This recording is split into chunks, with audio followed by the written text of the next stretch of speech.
Go for it. Hey everyone, welcome to Joe Code Podcast. Shout out to all the coders out there. We just celebrated episode 200. This is episode 201. 201 episodes of Joe Code Podcast. Thank you everyone for being with me. And those of you that have been here from the beginning, amazing. Couldn't thank you enough. And those that are just on board with the podcast, welcome and thank you. And those of you that have just found my podcast and you're like, oh, I'll start from the beginning. If you're like, watch the first couple episodes where I was very raw in this. So if you're like watching and they were like 30, 35 minute episodes, you're like, oh, I don't know if I like what I'm seeing. Well, you know what? I didn't know what the freaking hell I was doing, man. Okay, I was just getting started out here. Okay. How was your first podcast? Let me hear that. It's hard. But here we are, 4 years later. Is May 1st, 2025. Wild that we're into May already. Kind of a fast. Yeah, it's insane. Things go fast.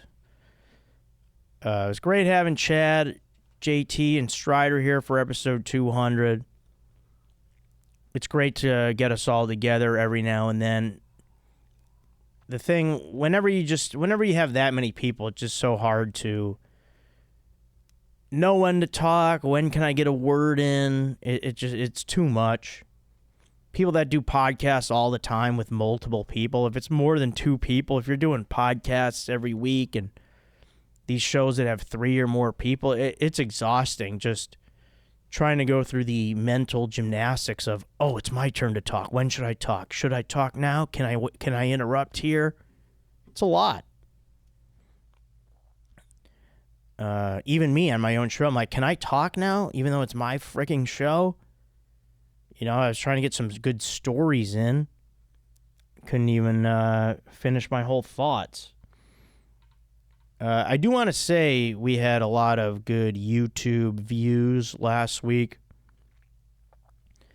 And to those of you out there, I know the majority of you listen on either Spotify or Apple Podcasts. I've seen the analytics. I know what you people are doing. I know how you're consuming this. If you can, it would be very beneficial to me if you, even though you can't watch it, I'd prefer you put it, at least listen to it through the YouTube app. If you watch it, that helps me more. Because I'm monetized on YouTube. But I get it if you have to listen. Because I know, we're at 37 Patreon members, would like that to go up. Don't forget, that's only $2 a month to support the pod. But if you can't do that, that's what I'm saying. At least hit the YouTube, hit play on YouTube. The audio should be the same.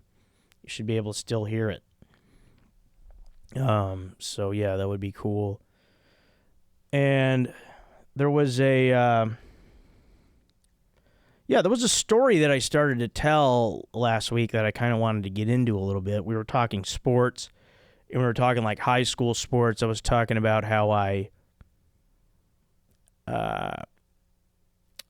was a catcher for many years, but throughout my baseball career, I freaking started playing t-ball when I was like 5 or 6, maybe 5, 6, and then played competitively all the way through high school.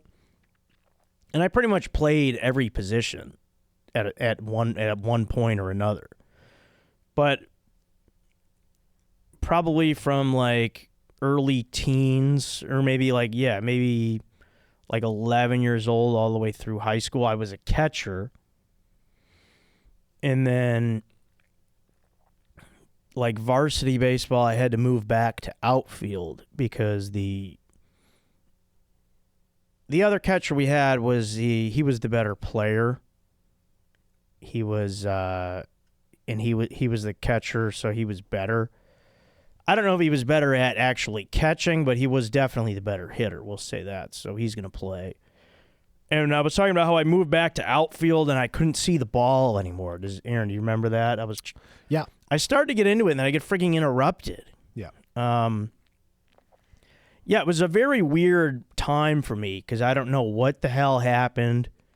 I had contact lenses at this point. It wasn't my eyesight was gone.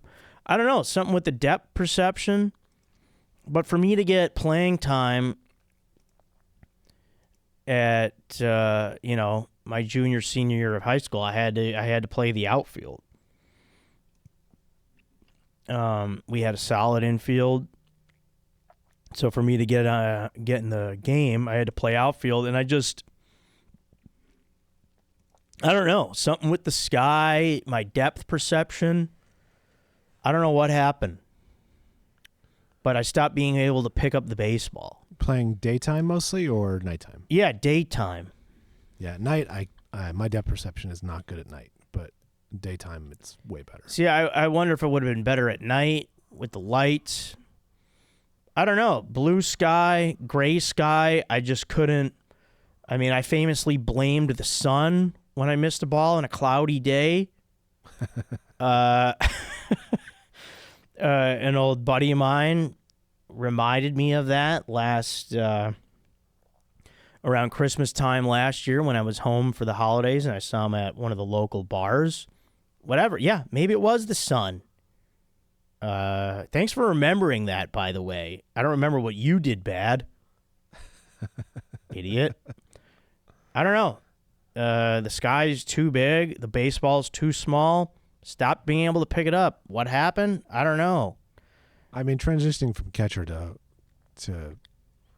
outfield is tough. Yeah, maybe it was just I was catching for so many years, but then I was like I would fight through it because I wanted to play. Were you still able to hit? I was, yeah, I could always hit. Okay. The thing was, I just I would make every catch look interesting, and I guess I would miss a few. But for the most part, I still was able to catch the balls hit to me, but I made it look very difficult. But yeah, that's what I was kind of trying to say last time. But all right, great story. So I want to talk about our next Bros Before Joe's show, which is on May 23rd. Which I just got word that Chad and JT can't make it. Oh, jeez. Wow. Last minute cancellation. And that's actually going to be my This Sucks for this week. Hello, everybody. This Sucks for this week is last minute cancellations. Oh, guess what? Something just came up. Can't make the show anymore, even though we had it planned at least a month ago. Oh, can't pass up on the opportunity to go to Madison, Wisconsin. Can't miss that. That sucks, man. This is my show, and you're missing it. Could you entice them back with your own cheese curds? Comedy Club on State. Can't miss this opportunity. Hey, it's just an opportunity to debut a couple different comics. Yeah, it is. Yeah, I've got a couple names up my sleeve. Well, yeah, be some alternate bros. Yeah, alt bros. But I just, yeah. Oh, we got something better. You know, it's like we're all at the house party. We're having a good time. Everyone's vibing. The music's great, and then a couple of guys are like, "Oh, let's go out.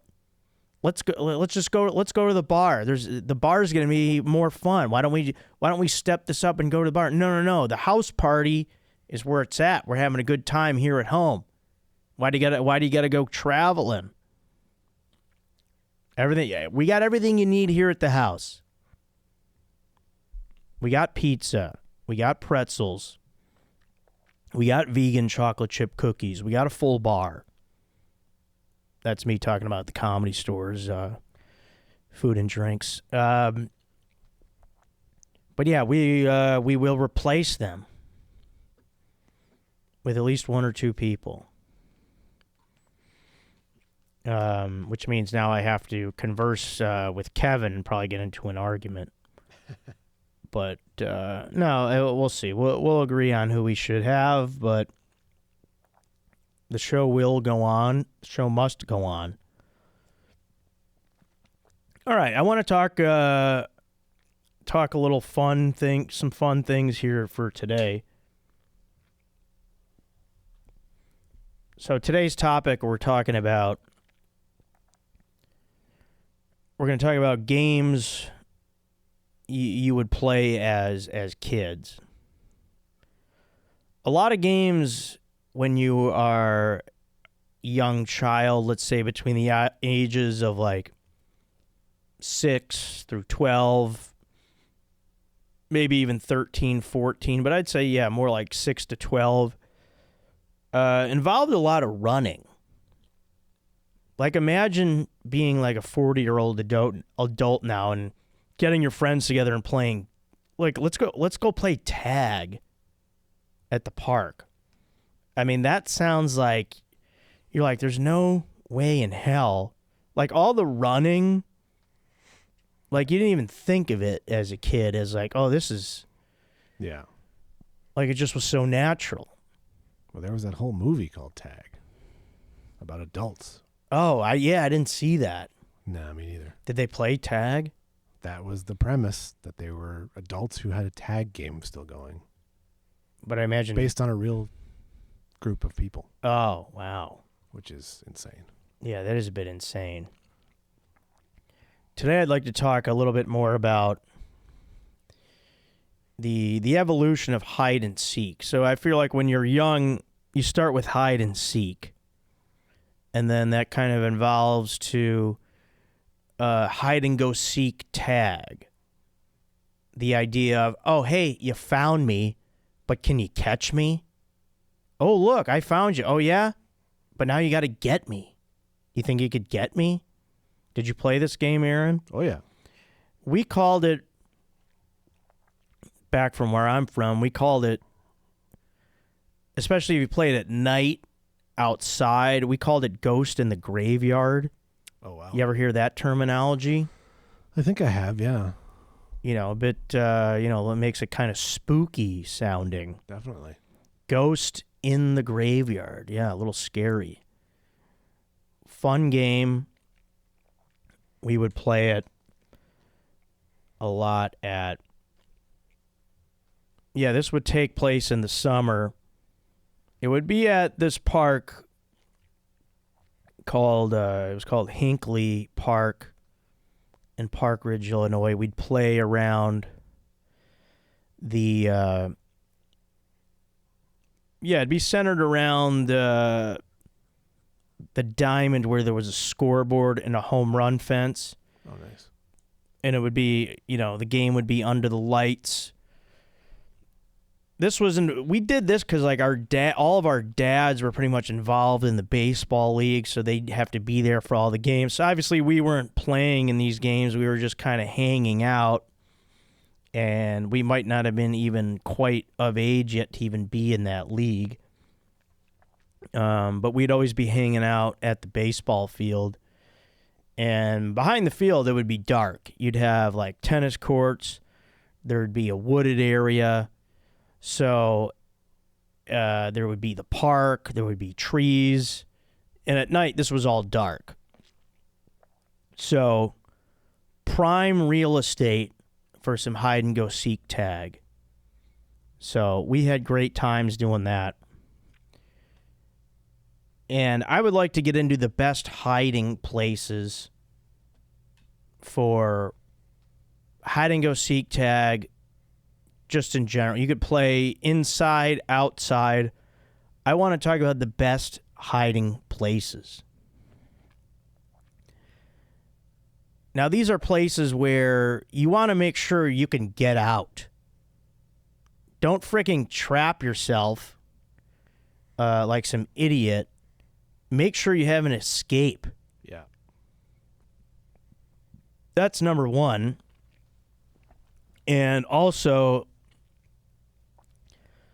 the slower you are, the more hidden you better be. Or the closer to base. Was there a base? I'm glad you bring that up because I was on the car ride here. I was trying to think of how that game was won. And I was thinking whether or not it just ended when everyone was captured. But yeah, man, I would have to ask some of my friends back home. But yeah, there could have been a base. Like maybe there was one person that went out and searched for everybody, and then there was someone that guarded like the home base kind of a thing. That's what I'm wondering. That's a good question to bring up. So yeah, the slower people, either have a good visual of the home base, the winning, it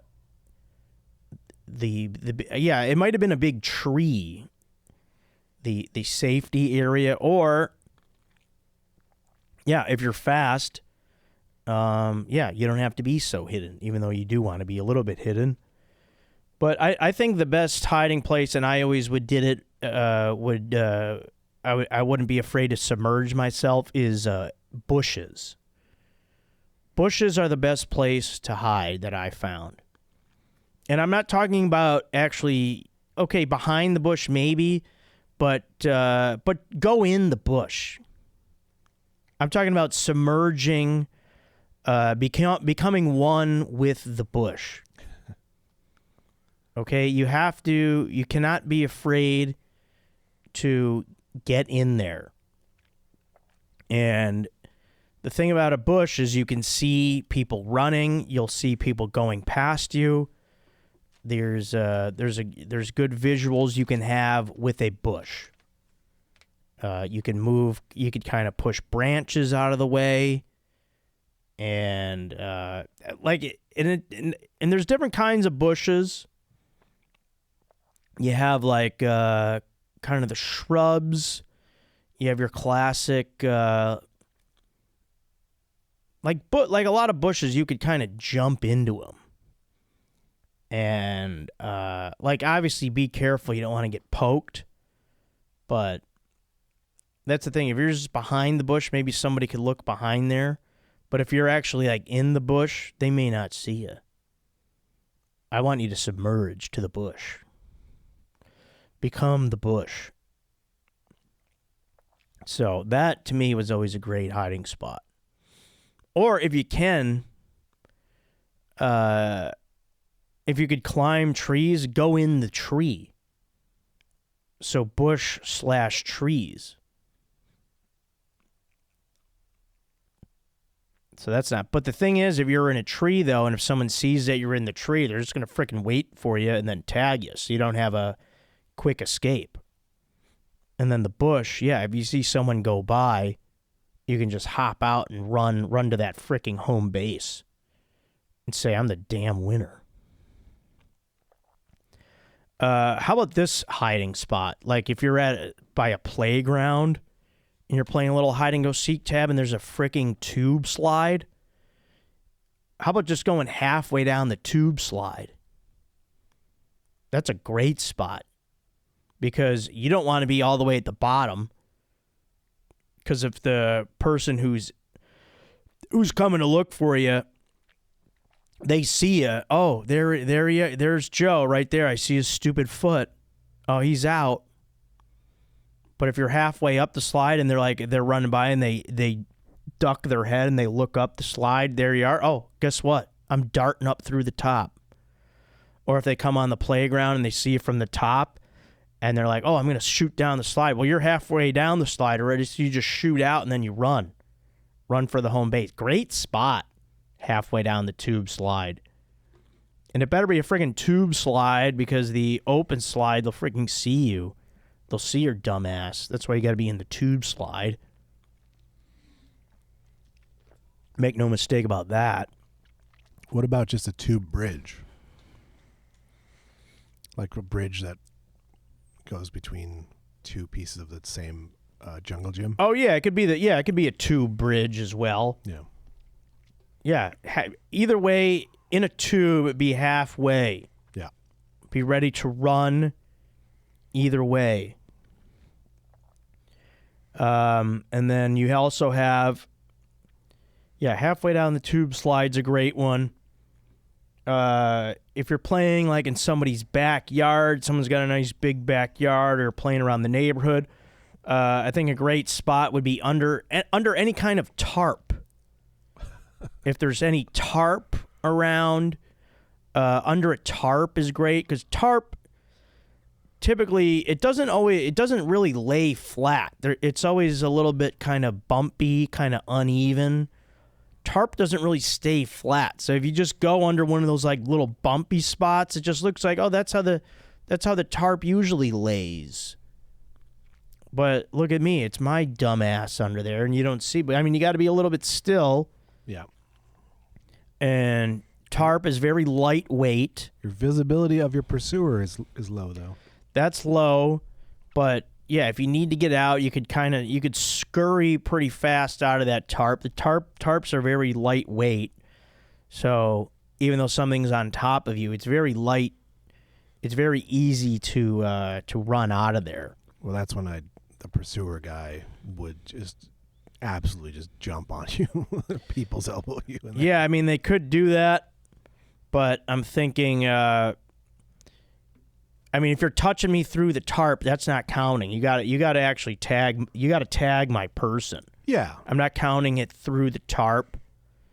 But while you're dazed and potentially concussed, then they will tag you. Yeah, they'll come on and they'll get your ass. But yeah, the tarp is a good one because you're covered up, and you kind of fit in with the way the tarp lies. Because again, tarps don't typically lay all the way flat.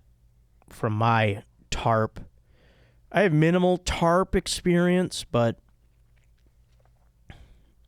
I'm thinking more of like the tarps that like cover boats or something like that. Maybe you got some patchiness on the. See, I don't know. There's tarps laying around. And then a couple more outside ones before we go inside. I like hiding, like if you're playing around the house, I like hiding, like behind the air conditioner on the side of a house. Especially if it's a summertime and that thing's still pumping hard. Because you don't have to worry about being quiet. That's what's nice about that. The air conditioning's so freaking loud, so I'm behind the AC. Let's still talk. Let's plan our escape. And then also, if the person sees you, you're on the side of the house, so you could just go the other way. That's a nice spot to be. You could still be loud, because the AC is so loud. You don't have to worry. Oh, shh. You don't have to do that. You can still talk. And you could just escape around the other side of the house. It's a nice way to do that. And then I like this one. I like hiding behind a big tree. Because you can really be on the lookout for someone, the person that's trying to catch you. And as they get close to the tree, whichever way they're coming, you could kind of spin around the tree. So track their movements and keep moving along with them. You could just keep going round and round. They'll freaking never even see your ass. Just keep spinning around that tree, and then you could just run for home base after that. So that's a nice spot. But it's got to be a tree big enough to where you're always going to be hidden. Yeah. We're talking park kind of trees. We're talking maybe oak. Yeah. I'm thinking oak here. Old trees. Big old trees. Yeah. Nice thick base. So I think that's it for the outdoor hiding spots. Let's see. Behind a tree, side of the house. Yeah, and then I have... here's another good one. Under the bleachers. by a baseball field. Under the bleachers is a great spot because it's hard to see you, especially if you're towards the beginning of the bleachers where the little the planks or whatever are like near the ground. And also if the person sees you, it could be hard to get to you under the bleachers. It's much easier coming out of the bleachers than it is going in. Because going in, the person's going to be like, oh, which way should I go? Should I come in from the side? Should I come in from the top or the bottom? And then you could just escape right out of there. That's what's a good spot about the bleachers is there's multiple escape routes. You could go up. You can go through the side. You could go out the back. Once you're in those bleachers, you got multiple escape routes you could plan. Whichever way the person chasing you, whichever way they come in, you already have your escape planned. So, bleachers, that's another great spot. That might be up there with the best. And then, I mean, here's the thing. We would play this inside. We would play in our basement. A lot of the spots inside you kind of have like closets, kind of. That's very predictable. Under the bed, predictable hiding spot. You got to think. You got to think deeper here. You're playing hide and go seek tag in the house. You got to get. You can't be afraid to get dirty. And what I'm talking about here is if you really want to hide, go to the laundry room. If there's a pile of dirty clothes, just dive into those clothes. Let's go. Get into the clothes. Commit. Hide in the dirty clothes. Hopefully it's your house, so you already know everyone's smell. The clothes are dirty. They're in a pile. It's your family. It's fine. Get in the clothes. Hide. You don't want to be found. Okay? This is a game. You want to win it. Just commit to it. Just get in the clothes. It's going to be fine. Probably a lot of those dirty clothes are your clothes. And if you're playing hide and go seek tag and it's not your house and you find the dirty clothes pile to hide in, I respect your game. You're one of the champions of the game, and could go down in the Hall of Fame for committing that hard to not wanting to be found. So, if you have the guts to go into the dirty clothes pile, my hat's off to you. You belong in the hide and go seek tag Hall of Fame. You dirty SOB.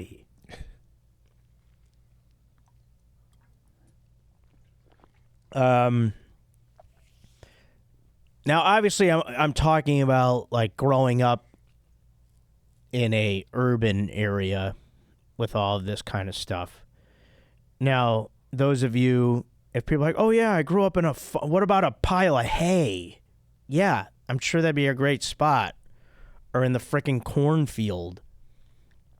Or, in the boat, whatever, would be a good spot. Some people might be thinking, what about the shed? Don't you want to hide in the shed? I don't know. I mean, if it's dark and so it's a little dangerous in there with all those tools. How am I going to run out of the shed? That's the thing about that. Yeah, one way in, one way out. Yeah, that's the problem with the friggin' shed. There's all these tools, and then, how am I going to get out? There's always spiders. Yeah, no thanks. I mean, those are pretty much the Aaron, what do you think? You got any spots that you were thinking of? Anything trigger in your head? I mean, under sinks, if you can fit, it's pretty good. Okay. Always look there, but rarely ever see anybody in there. Yeah. Well, it's good you're checking under there. Yeah. Yeah, I guess if you can fit in any kind of cabinet Yeah. is good. But yeah, that's if you're found though, you're in trouble unless there's no separation under the cabinets where you can run to the other side and still escape. Yeah. But if you're just in a small little cabinet, yeah, that's the thing. You're pretty much you're toast once they open that door. Definitely don't hide in an old fridge or a safe. Yeah, don't do that. Don't do that. Yeah, no, don't hide in any treasure chests if you have one of those laying around. You don't want to risk your own safety. Yeah, that's the thing. Don't. Yeah, I think we were always good about that. You don't want to go. Yeah, don't hide in anything that can lock. Yeah, that's the main thing there. The classic trope of the '80s, the walk-in freezer. Yeah, don't do that. Yeah, just be safe about it. Don't get trapped. And if you do, pound really hard. Knock forever. But no, you won't get trapped. You're smarter than that out there. So, yeah, that was pretty fun stuff. Yeah, I mean, those are pretty much the main spots. Yeah, because you don't want to like go in water. Yeah, you gotta be able to have a nice escape. Well, I guess this would be a good one if you're playing at someone's house. Someone owns a pickup truck, maybe in the lay down in the flatbed of the truck. Yeah. It'd be a good spot. Yeah, especially if it's a little bit taller than you guys are. Yeah, it's a good spot. And then if their dad comes out to go somewhere, make sure you hop out if you hear the car start. Yeah. And then, there had to be a home base to run to. You're right, Aaron. That had to be the way you won. Yeah, like a tree or something. I believe that's what it was. Yeah, because otherwise the game just goes on forever. Yeah. I would just, at a certain point, these games just filled me with anxiety about being caught. I'd be laughing too hard, or I'd be just so anxious. Yeah, it's funny. Like, oh, I'm hiding. They can't find me. Yeah, and I'm just so delighted in how I'm hiding. So at a certain point, I would just be close enough to where if they walk past me once, I bolt and I hit that home base before they even know that I'm out. Yeah, I think that was pretty much the strategy. Yeah, I think you wanted to always see them when you're hiding. Yeah, that's the thing. You always want to be able to have a sight on the person trying to get you, so then you know when to run.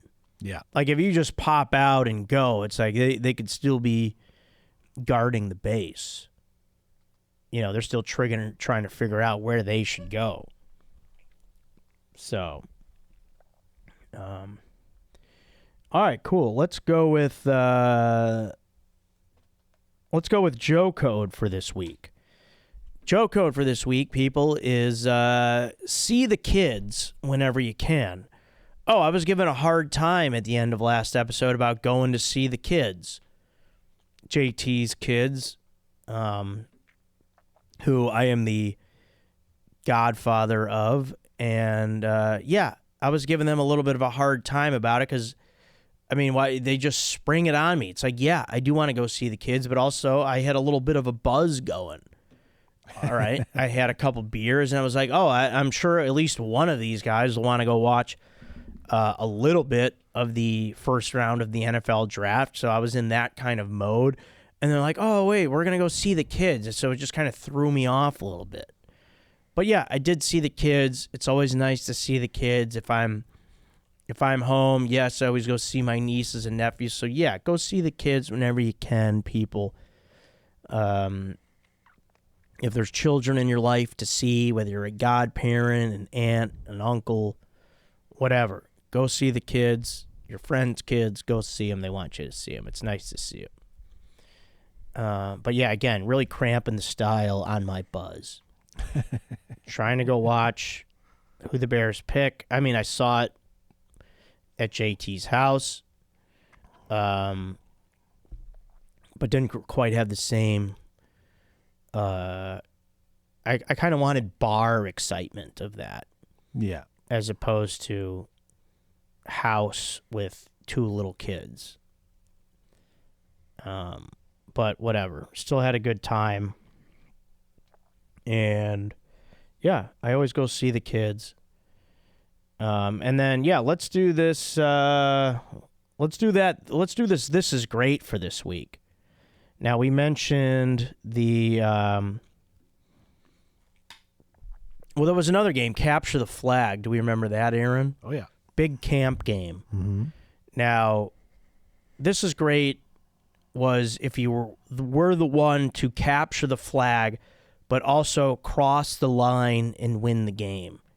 Great feeling to be the victor, to be the reason you won the game, to actually capture the flag. And I remember this game very well. I was a camp counselor. And I think the rule we always had was you have to have at least half of the flag visible. Can't be completely hidden. You know, it's got to be able to be seen. It's like, yeah, people can guard it, but we need to be able to see where it is. If you're able to get to that flag and to be the one, I think we were allowed to pass it to people or hand it off, but if you're the one to cross that line, finish that game, that's great stuff. You'll remember that. I've done it. I win. Yeah, exciting stuff for the people. All right, why don't we get into some of these emails we have to get to? We've fallen behind on a little bit of emails. I know we got plenty of comments coming in. Love all that. Going to get caught up on that today. And everyone, just a reminder, you can email the show. Email me at joecodepodcast@gmail.com. And again, that Patreon's just $2 a month. We got 37 members, looking to get 10,000, 37. So we're getting close to that goal. And you can do that, patreon.com/JoeCodePodcast. Subscribe to that YouTube channel, people. Just click that subscribe button. Watch the YouTube videos of this. Really appreciate that. And, all right. And then, yeah, I am on Cameo if you want, but that's always, okay. So Russell, yeah, Aaron Russell said, give me a call whenever you're ready, so we'll do that after. Cool. Russell, by the way, people, is a guy who's putting together a little animated series with me, Chad, and JT, and Strider. So, to let you guys in on that little tidbit of info. I mean, you don't like to toot your own horn too much, but I mean, I really have the voice for animation. I really feel like I do. Yeah. I mean, put me in anything to voice over any sort of cartoon. I mean, I definitely have a voice of a character for a cartoon. So that is a lot of fun to be a part of. All right, joecodepodcast@gmail.com. You know this is the podcast of food, beer, and men. We talk all that kind of stuff, plus some other things. And, all right, well, let's kick it off here with our good buddy Lane, who we missed. Lane, you know I can't get to you all the time. We got to share the love in the emails. But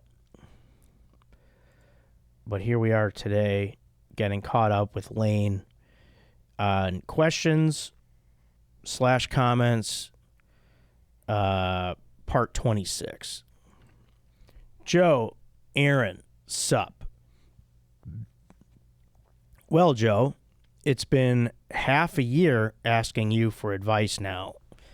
Might as well check myself into a frickin' mental hospital for constantly seeking your advice. Are you asking my advice, Lane? I mean, I don't know if that's what you're doing, but I hope that's not your goal. I mean, I'll give you insight. I don't have advice. I have insight. And that's also like what I tell comedians. Like, especially like newer comedians that like work at the Comedy Store, if they ask me like what they should do on stage, I just tell them like what I do. I what I would do. I don't tell anybody how to do things. Especially comedians. I never tell people like what material they should do in a certain situation. I'm like, you know why you're going on stage. You know what's funny to you, so you do that. I'm not going to tell you what to do. So that's what I feel like I do here, Lane. Lane, you want some advice? You better send it privately. Don't send it over email. Message me, and maybe I'll give you some advice, but I don't know. All right, and okay, so Lane goes, are you able to address the juicy deets that were spilled from the Chad and JT state draft, specifically from the Schmoll, hooking up with a woman in Nashville and a nice girl being picked up at the Dresden. I don't like how you say it like that. Nice woman. I remember this lady. She was an older woman, very much older than me. No, I shouldn't say very much. She was a mature woman. That's the right word, isn't it, Aaron? Sure. She was a mature woman. I mean, I wasn't there. I can't say for sure. But older than me. So, okay, Kevin bringing up these stories. Thanks for, what are we, doxing people? Is that what we're doing? There were no names. Yeah, I know, but he was a little specific about states and places and cities. Sure. No, I'm not going to address the juicy deets, Lane. Bummer. I'm not going to address that. That's between me and them. And I'm going to go freaking listen, because I know they did the state draft. Mm-hmm. Okay, I want to go see what this idiot said. Why is he remembering my stuff? I think it just came up when someone picked Tennessee. I don't know. I don't remember who hooked up with who and what place. I'm going to have to listen to that. But no, I'm not giving juicy deets, Lane. Is that what you want? You're not going to get it, Lane. Maybe I'll... Maybe if your questions, comments gets up to part 50, maybe I will. Let's see how much more you're willing to write in, Lane. See how bad you want it. Last question. Are you able to build your perfect family pulling from members of sitcoms, real life or animated? A mom, dad, brother, sister, and pet. Hopefully, no, they won't be. Hopefully, no. No will they, won't they?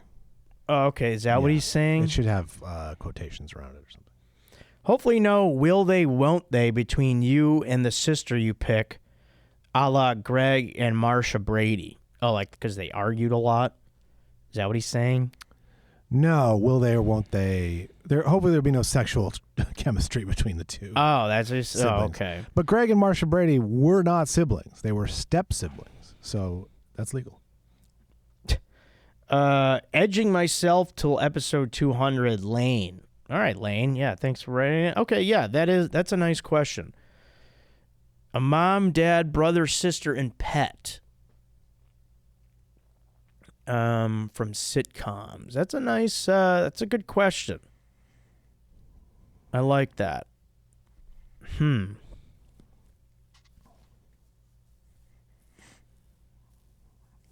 dad, brother. And I'm thinking it might not necessarily even have to be they played a mom or dad on the show. Maybe I can just pick different people. I mean, dad, I'm for sure going Jerry Stiller. Oh, nice. Yeah. And mom, maybe I'll go our classic, Doris Roberts. Yeah, Marie I like Barone. that. Marie Barone. Yeah. Brother. No, but see, is that, yeah, I guess that qualifies, because I was going to say, would that be more grandparents? But, I mean, I guess however you want to do it. I guess we're talking, so I'm the star of the show and these are my family members, right?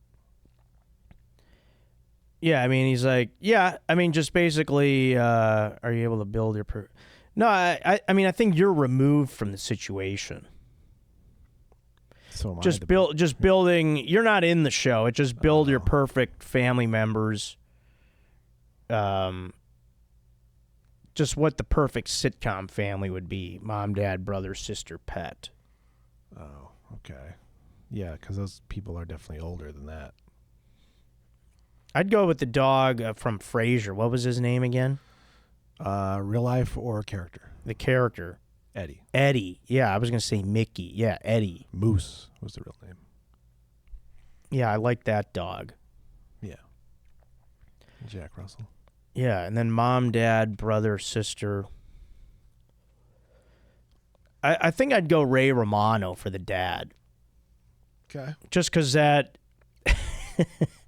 you know, a guy like Ray Romano is very close to, like, people that I grew up with, kind of, you know, Italian father. Grew up with a lot of Italians. So I'd say Ray is the dad. The mom, who would the mom be? I liked the mom a lot from Home Improvement. What was her name again? It's not Debbie Dunning. That was the sexy. Yeah, two-time Debbie girl. Dunning. She's still beautiful. Patricia Heaton's from Everybody Loves Raymond. Yeah, that for whatever reason I was thinking that name. She looks like her name could be Patricia Heaton also. Yeah, it might be Patricia or something else. But yeah, I can't think of her name, but I like that mom. She was a nice mom. Her name is Patricia Richardson. Okay, yes. Yeah. So another Patricia. So that would be the mom, and then brother, sister.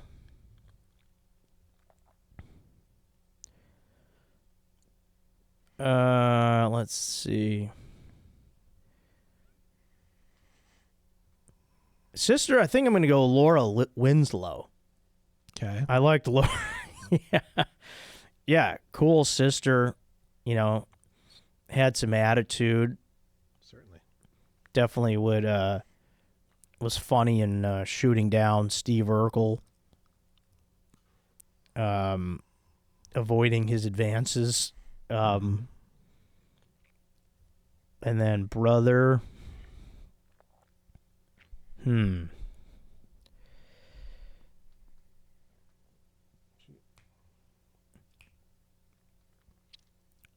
See, now I was just thinking Full House, but there was no brothers on that. It was just three sisters. Yep.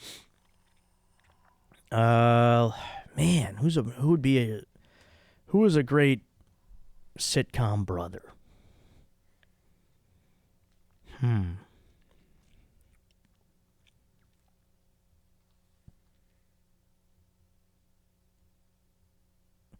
All right, you know, this is fun. I can't remember his name in the show, but I'm going to go. Do you remember the Hogan family? Yeah. Jason Bateman, whatever he was. Yeah, whatever his name was. I'm going to give it to him. At that age? Yeah. Yeah, okay. Yeah, because he was like the older brother. Yeah. At that point, yeah. Yeah, that was a fun show.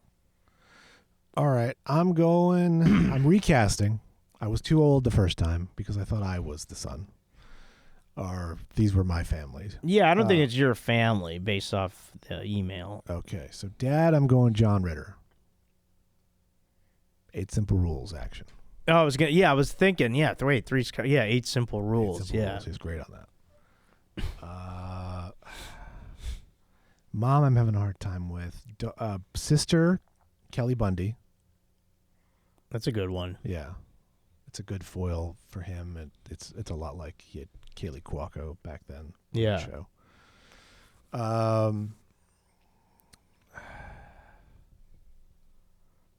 Mother.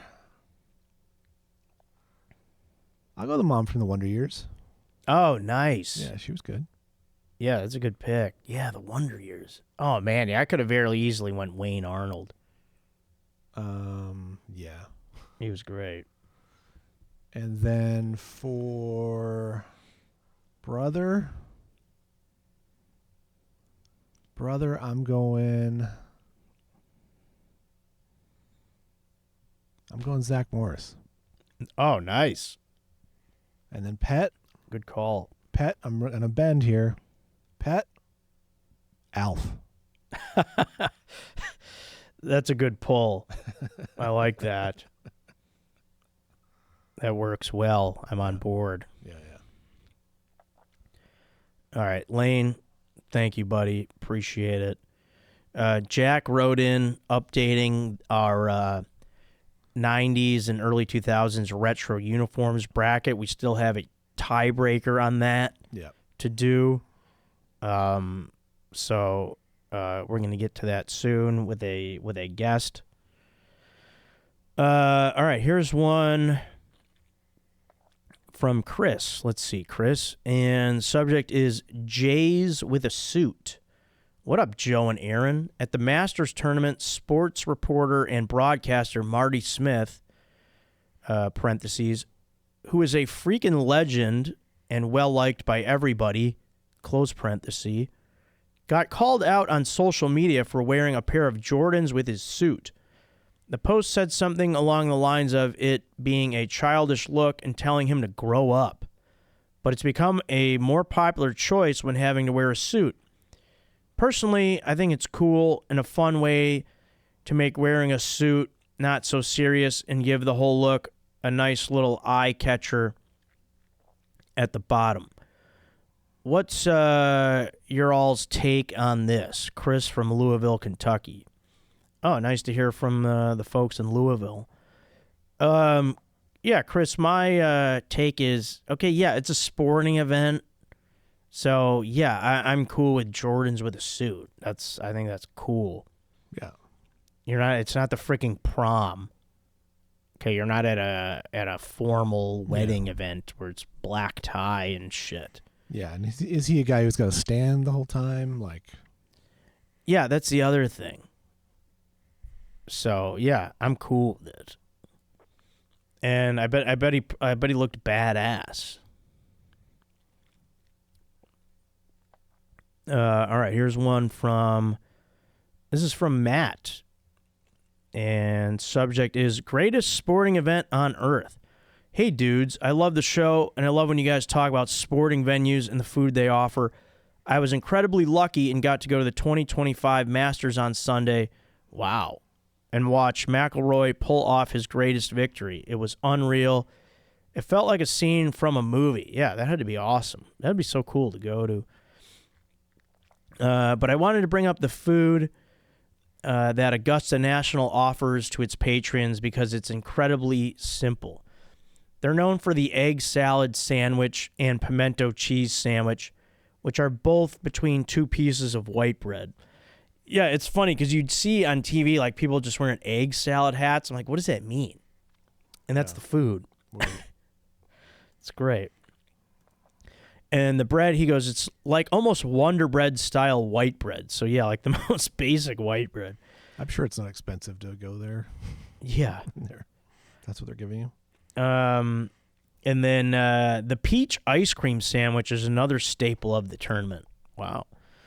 I wanted to get your take on the simplicity of these items because when you're there, it just works for some reason, and it works perfectly. Would love to get your thoughts. Later, boys, Matt. Well, yeah, because you're outside on a golf course, so, yeah, you're, like, in nature. It's kind of got, like, a picnic vibe to it. Yeah. You know, you're out there in essentially a park environment with water, sand, trees. People are playing a sport. So, yeah, I the sandwich and ice cream sandwich works. Yeah, it's like a little picnicky. Yeah, if you're playing golf, that's kind of all you need. Is one of those two. And Yeah, and also to what Aaron kind of said, yeah, I'm sure the tickets to go to that are about 20, 25 million a piece. So at least or to be a member. let's make the food cheap. Yeah, let's not screw them from every angle. Yeah, it's expensive to get here, but let's make. Okay, yeah. Also, I'd like to know the price on that egg salad sandwich. yeah, It better be $10 or less. Yeah. If it's $27, I'm out. But Matt, that's awesome that you were able to go to that. All right. Here's another one from Sky God. And he's wants to explain why he drove 26 hours to get a dog. Which, I mean, what is this, frickin' Homeward Bound or something? It's like a movie. Must get the dog. We'll drive all over Canada, through Saskatchewan and all. All right. He says, why I drove to Alberta. Hey, Joe and Aaron, I wanted to clarify why I drove 26 hours round trip to get Kip, since you guys were wondering why I drove so far. My wife found a breeder for German Shepherds on Instagram and immediately saw Kip and wanted him. However, he was already spoken for. Luckily for us, whoever had picked him decided to back out the next day, and we thought it must be fate. There are other German Shepherd breeders close to us, but my wife was set on Kip. I don't mind doing the drive, as I love long road trips, and I had to drive through the Rocky Mountains, which includes Jasper, Banff, Mount Robeson, to get there, and it's probably the most beautiful drive you can do. I should have taken some photos of the scenery. Instead, you'll have to settle for some photos of Kip as a small puppy. Cheers, Sky God 2000. Yeah, I mean, there's the photos. And he's got these photos. I mean, he really is a beautiful dog. Yeah, no doubt about it. I mean, and if your wife saw and is like, that's our boy, I think that's beautiful. Yeah. So, congratulations, and Kip, you've got a heck of a family that took you in, buddy.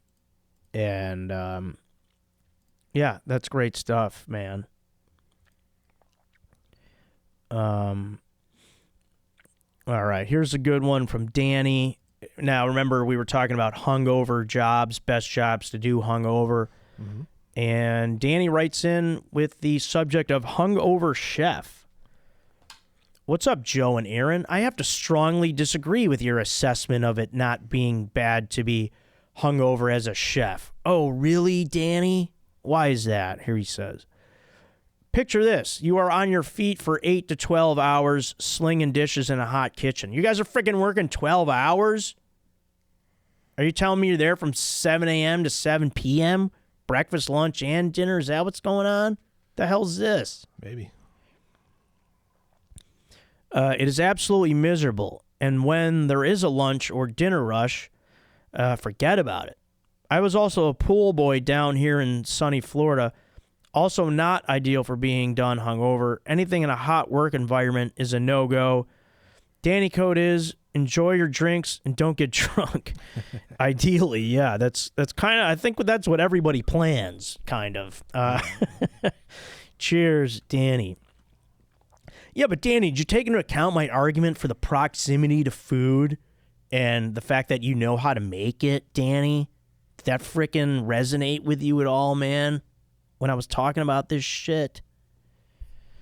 But yeah, I get it. If you're working more than 8 hours and yeah, you're on your feet that whole time.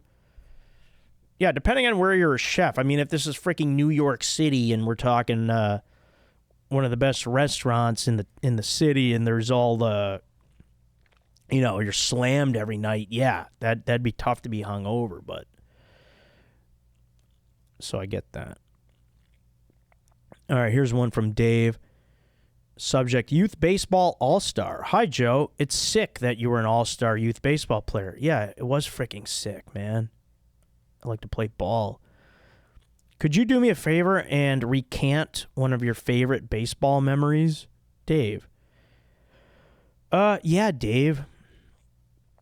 I mean, I guess the thing with yeah. I mean, hitting home runs was always great. I remember particularly hitting one off a friend of mine who's a friend of mine to this day. Just absolutely smashed the ball. Like, we played at a lot of fields growing up where there wasn't fences, so if you just smoked the ball and it just kept rolling, like this one sticks out in my head. Of course, getting a game-winning hit, I'll give you that. So there was a stadium in Chicago called Thillins Stadium. I don't know if it's there anymore, but it was in the city. It was like a nice... It had like... It was kind of our, like... We did it for like one weekend a year. It was kind of like, oh, this is like a kind of like there was a lot of stands. There was concession stands. They had scoreboards. It was kind of like our feel of like kind of being in the big leagues as youths, because it was almost like a professional sort of, but still a youth baseball stadium. So I had a game-winning hit there. I remember against a guy who was, he was throwing some stuff, and it was a bloop hit. But that's what I do. I make contact, and I won the game. And I'm glad I remember stuff like that, because it makes me feel good about myself. So suck on that. I remember who was pitching, but I'm not going to say your name. But yeah, thanks, Dave. Thanks for making me recall that kind of shit. I have almost no good memories from youth baseball. I'm sorry to hear that. Yeah, it's a bummer. I mean, why the frickin' heck is that? Just, we weren't good. I wasn't good. I wasn't coached well, even remotely. Thanks, Dad. So, yeah. All my glory has come as an adult. Damn. My dad coached me a lot, so I'm not going to say I wasn't coached well. I mean, in baseball, yeah, except with high school, there was maybe just 1 year where my dad didn't coach me. There was 1 year for sure. I'm certain your dad was a better coach than mine. Yeah, he was solid. He cared. He showed us the fundamentals and shit. All right, He also worked in a school. My dad worked with machinery. Oh, so he didn't relate. Well, to my dad didn't work in the. He's only been working in the school for the last like 5 years. Oh, okay. 5 to 7 years, but yeah, So yeah, he was always able to have. But yeah, the career he had before, he was always able to be at all the practice and games, which was nice. All right, Kobe says LB3 to the Bears. I like this. This is a guy we drafted. What's up, Joe? It's safe to say that you guys got the steal of the draft. A lot of people have been saying that about Luther Burden III, who was a wide receiver from Missouri that the Bears got early in the second round. Burden's elusive off the line, runs insane routes, and always seemed to be insanely clutch on third and fourth and long. I go to Mizzou, so I've seen his mastery firsthand. He can be a bit of a diva sometimes, but through and through, he's a good dude and one hell of a football player. Happy to root for the Bears next year with you, Kobe. That's awesome. Love to see that. Love to hear that. Yeah, I've been hearing a lot of good things about that guy lately. So yeah, we love to see that.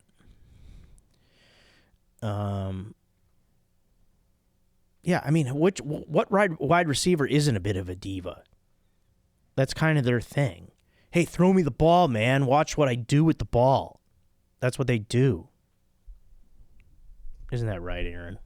Yep.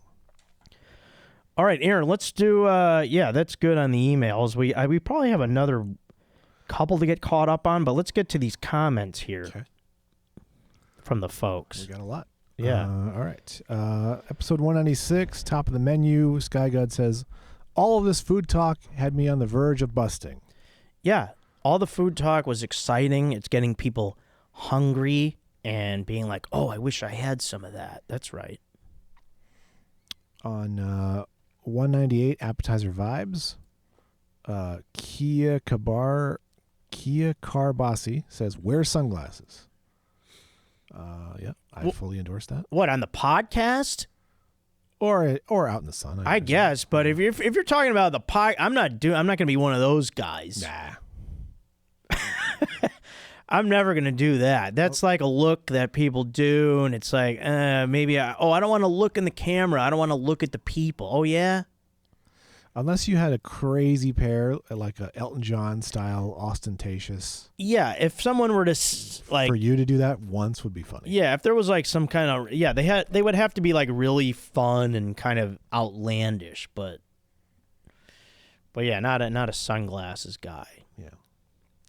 Also on 198 appetizer vibes, Sky God 2000 says, Joe, a restaurant in my town serves crispy pulled pork potato skins, topped with barbecue sauce, 3 cheese blend, green onions, and served with a thick, creamy Caesar dipping sauce. It's always my go-to order, along with chicken wings. And he also says, black olives are elite on nachos. I even take them on my pizza. I like that. That sounds glorious. Pulled pork potato skins was the initial. Yeah. Mm-hmm. Yeah, that sounds good. With That's barbecue sauce. That sounds delicious. Yeah. It's good to hear things like that in the world are happening. Yeah. Also on 198, Connor McLemore says Joe should get a moped, much cheaper, and you can call it a Joe-ped. I endorse this. Yeah, the Joe-ped. I certainly would call it the Joe-ped. I like that. Brandon Tyler does his thing. Thank you, sir. Yeah, thank you, Brandon. Keep it up, pal. Yeah. Jack says, wow, Aaron with a legendary pull on the cream cheese wontons. Damn right. Yeah, that is a great pull. I actually had some Indian food yesterday. I had some Samoas yesterday that were great. Oh, samosas. Samosas. Yeah. Samoas are Girl Scout cookies. Yeah. Tom B9330 says, audio is great on this app. Listen in the car going fast and slow. Shower on my phone. TV while cooking. Good on all three. Nice. I like that. Yeah. The audio's good. Yeah. Big Wave J says, I work overnights driving power equipment. I listen to this podcast while on the job. No audio problems at all. All right. Yeah, good to You're hear. welcome. R. Pow says, Joe's dong is a ghost, but I'm not scared. I'm prepared. Somebody either watched a clip of, or was that Bros Before Joe's? That was one of the great performances of the Gentle Chodes. I believe that was the Halloween themed show. On 195, Chase Bernstein for sure. Sky God says, Joe, when is your sitcom coming out? When is it coming out? When am I gonna finish writing it? Is the question. Funny time that you write that in, because I've actually been experiencing a bit of a writer's block, and it's pissing me the hell off. Sure. Because I can't think of an ending to the current episode that I'm on. Oh, how do we wrap this all up? Yeah, I don't know. I'm trying to freaking think of it. I need to... That's why these things have writers' rooms, several writers. Yeah, well, the room is my apartment. And... But yeah, believe me, I'm this close to asking for writing help. But yeah, if I don't figure it out soon, I'm gonna whatever. But yeah, it's gonna be a bit. But thanks. Back to 198. The real Patrick Gregory 4 says, "Fire up, bro," in all caps. That's right, Patrick. Still not sure if that's the real one though, or the faker. MSLI 253. Really need you to get a name there. Yeah. Hell yeah, dude. He says. Yeah. Hell yeah is right. Then on episode 194, Matt Lockwood returns. Sky God says, Joe, you should go on Love is Blind. Do not recommend. No, I wouldn't. I mean, Sky God's getting caught up like you can't believe on these episodes. Good to see. Yeah. I get stuck watching that with my wife sometimes, and that show's terrible. And it never works out. Yeah, I'm not. I'm not that interested in watching. You shouldn't marry someone that was picked for you the day that you meet them. It's just not a good idea. Yeah. No thanks. Alex Deshane gives a time code and says, agreed. These are great. Great call, Joe. I would love a little context on that. What episode was it? 198 Appetizer Vibes. Oh, maybe it was like the ones. Oh, it was probably like when I rattled off a bunch during This Is Great, maybe. Yeah. Especially if the time code's a little later in the episode. Yeah. What's the time code? 4837. Yeah, that sounds right. Okay. Yeah, because we highlighted about like 10 appetizers, and then we kind of rattled off some honorable mentions, and I'm sure that's what he was talking about. But yeah, thanks. Aiden 47091 says, good stuff as always, Joe. P.S. The Mets swept the Cardinals. Suck it, Aaron. Yeah. I know. Oh yeah, Aaron, you're gonna have to suck it. I guess I will. So, But it's all right. Mets are, I think they got the best record in MLB right now. Yeah. So Mets are off to a great start. Somehow we beat Paul Skeens and someone else huge in that week. But yeah, then dropped 4 straight to the Mets. Skeens is who's he pitch for? The Pirates. He was Rookie of the Year last year. Oh, okay. Let's see. Also on 198 Appetizer Vibes, Sky God says, Colton's email is the worst email in the history of Joe Code emails.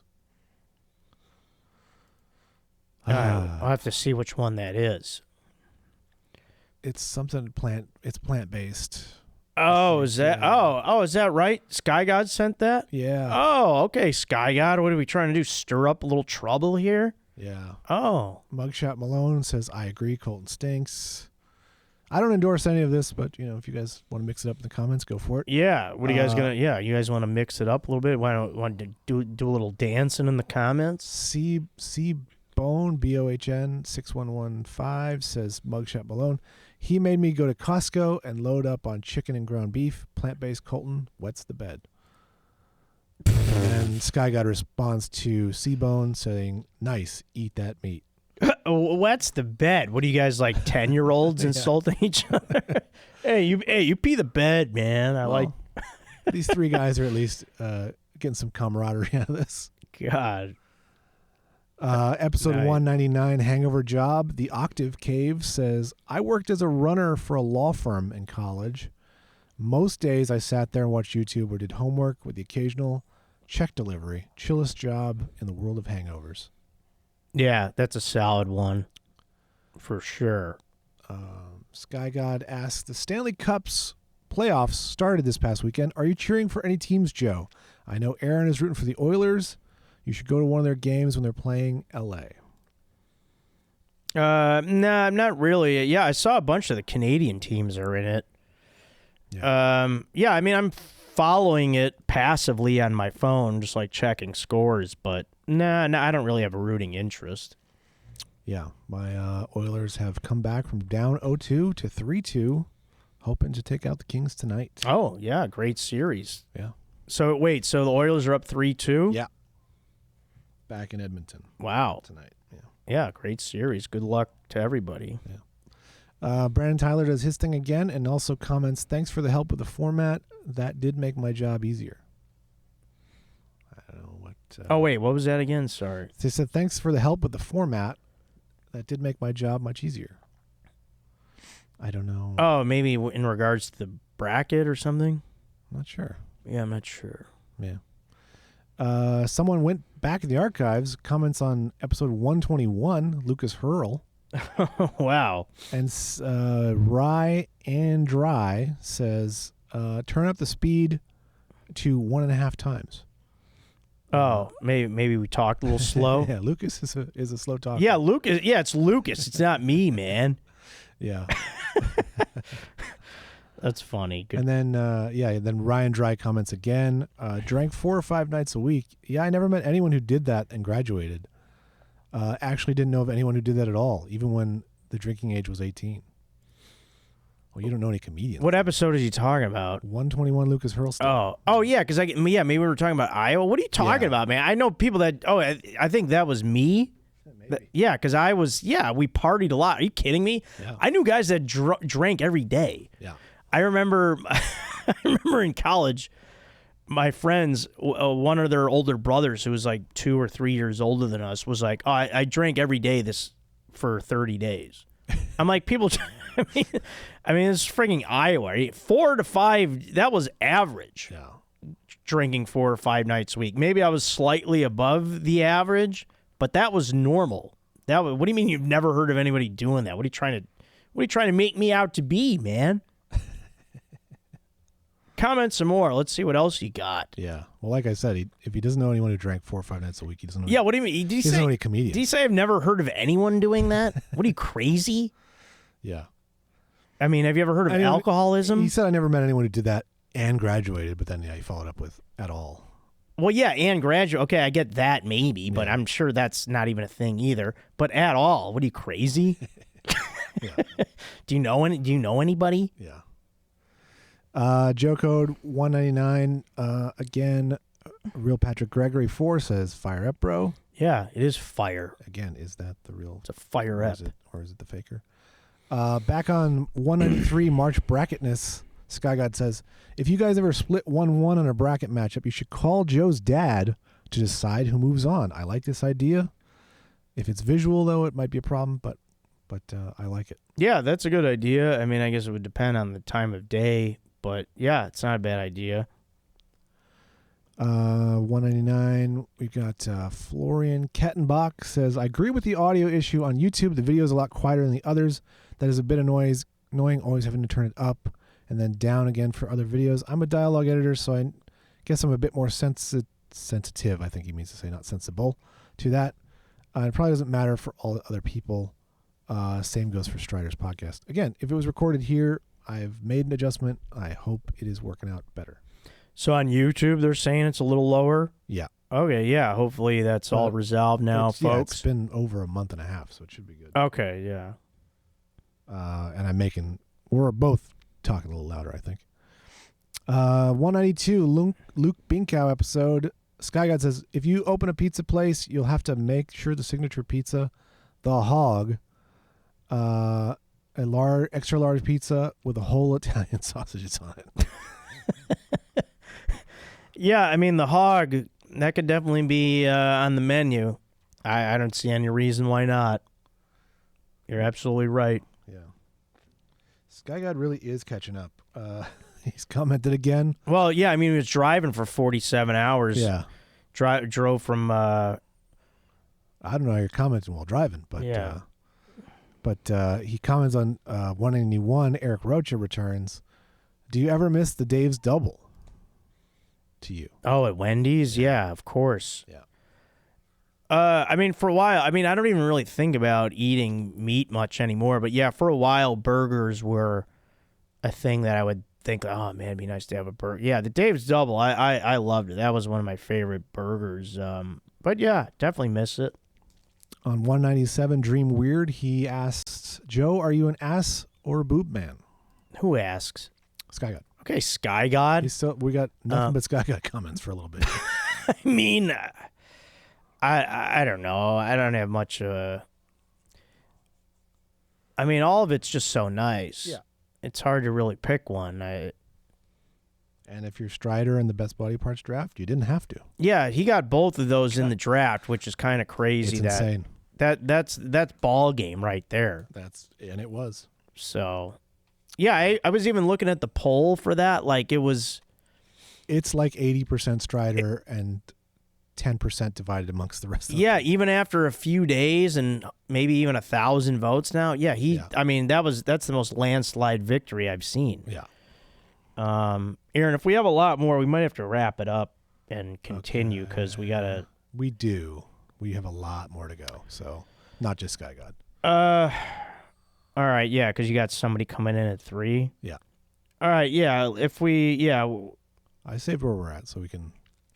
All right, yeah, folks. We have to wrap it up. I have to record some audio for an animated show that we're working on. You guys know what it's like. I'm in the business, so so yeah, that's going to be it, everybody. Thanks to everyone that wrote in, comments, emails, everything else. Thanks, Aaron. And yeah, that's going to be it for today, guys. We're going to continue with, I think emails we're caught up on. But yeah, we'll get a guest in here to finish off the 90s uniform, retro uniform, early 2000s retro uniform bracket. And we got some other brackets to get to, so we'll have to get a guest in here to get us caught up with those. Yeah. But yeah, that's it, everyone. This is episode 201 of Joe Code Podcast. Thanks to everybody out there. Yeah, that'll do it, guys. This is Joe Code. Thanks a lot. I'm your host, Joe Marisi.